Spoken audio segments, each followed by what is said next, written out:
मैं हूं ख्याति, आप देख रहे हैं छत्तीसगढ़ एक्सप्रेस न्यूज। आइए बढ़ते हैं खबरों की ओर। जगदलपुर नगर निगम में आयोजित सामान्य सभा की बैठक में जमकर हंगामा। नेता प्रतिपक्ष और महापौर में तीखी बहस। बस्तर संभाग मुख्यालय जगदलपुर में आयोजित नगर निगम की सामान्य सभा हंगामेदार रहा।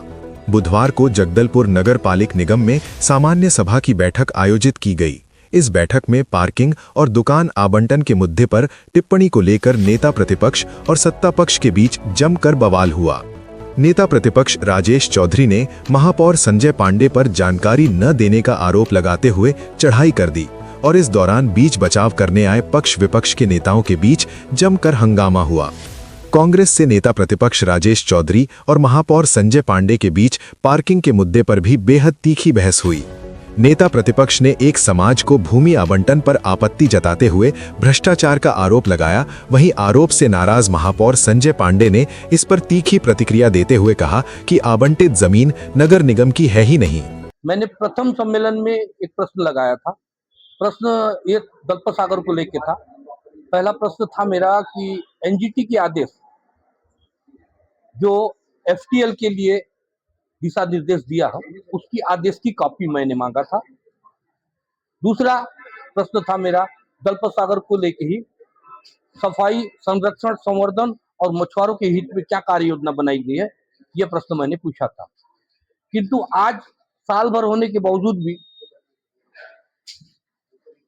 महापौर के द्वारा, निगम के द्वारा, सत्ता पक्ष के द्वारा इन प्रश्नों का जवाब नहीं देना और दलपत सागर में अतिक्रमण को रोज का रोज बढ़ावा देना और दलपत सागर को उसकी हालत में छोड़ देना, यह स्पष्ट दिखाता है कि आप करोड़ों की बात जरूर कर रहे हैं, पर आपकी मंशा या आपका नियत साफ नहीं है दलपत सागर को लेकर के, उसके सफाई या संरक्षण संवर्धन के लिए।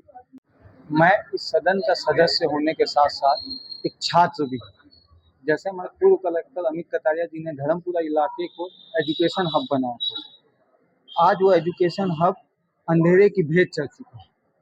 वहाँ स्थित बस्तर का सबसे बड़ा विश्वविद्यालय बस्तर विश्वविद्यालय और उसी मार्ग में प्री और पोस्ट मैट्रिक कन्या छात्रावास, जवाहर नवोदय विद्यालय, कन्या पॉलिटेक्निक कॉलेज एवं छात्रावास, क्रीड़ा परिसर, Swami Atmanand school, horticulture college एवं पीजी कॉलेज है।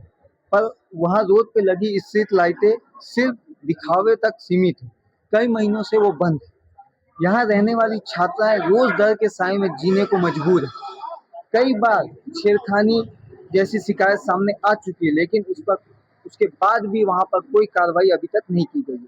रात में असामाजिक तत्वों का जमावड़ा पीजी कॉलेज ग्राउंड के सामने बना रहता है। जो बस्तर का सबसे बड़ा कॉलेज है, विश्वविद्यालय है, बाहर से कांकेर से लेकर सुकमा तक के छात्र छात्राएं वहाँ पढ़ने आते हैं। वहाँ छात्रावास है। जब वो सुरक्षित नहीं है, जब विद्यार्थी सुरक्षित नहीं है, तो कौन सुरक्षित है? वहाँ लाइटें लगी हुई है, पर वो लाइटें चालू है। क्यों निगम इस पर कार्रवाई नहीं कर रहा है? क्यों निगम प्रशासन में बहुत सारे विषय विपक्ष के साथियों ने भी हमारा साथ दिया और बहुत सारे विषय को सर्वसम्मति से पास किया है। कुछ विषय में राजनीतिक कारणों से उनका विरोधाभास है। शहर के विकास के लिए कोई सोच नहीं रखते। 9 साल में जो पाप करने का काम किया उसी को आगे बढ़ाना चाहते हैं। हमने नगर निगम के संदर्भ में बहुत सारे ऐसे निर्णय लिए हैं, कड़े नियम भी लिए हैं, जिससे शहर की व्यवस्था ठीक हो सके, शहर को स्वच्छ पानी मिल सके, शहर का वाटर लेवल बढ़ सके। ऐसे हमने बहुत सा, और जो अवैध कनेक्शन है उनको वैध करने के संदर्भ में भी हमने निर्णय लिया है। जो वीड हार्वेस्टर और स्वीपिंग मशीन है उसको एजेंसी को चलाने का निर्णय लिया है, क्योंकि इसको चलाने के लिए एक टेक्निकल अमला लगता है जो कि नगर निगम में मौजूद नहीं है। नगर निगम में इस प्रकार का अमला नहीं होता, ना केवल यहाँ बल्कि पूरे प्रदेश में ऐसी मशीन चलाने के लिए निविदा आमंत्रित की जाती है और इनको टेक्निकल विभाग द्वारा संचालित किया जाता है। यही वीडियो हार्वेस्टर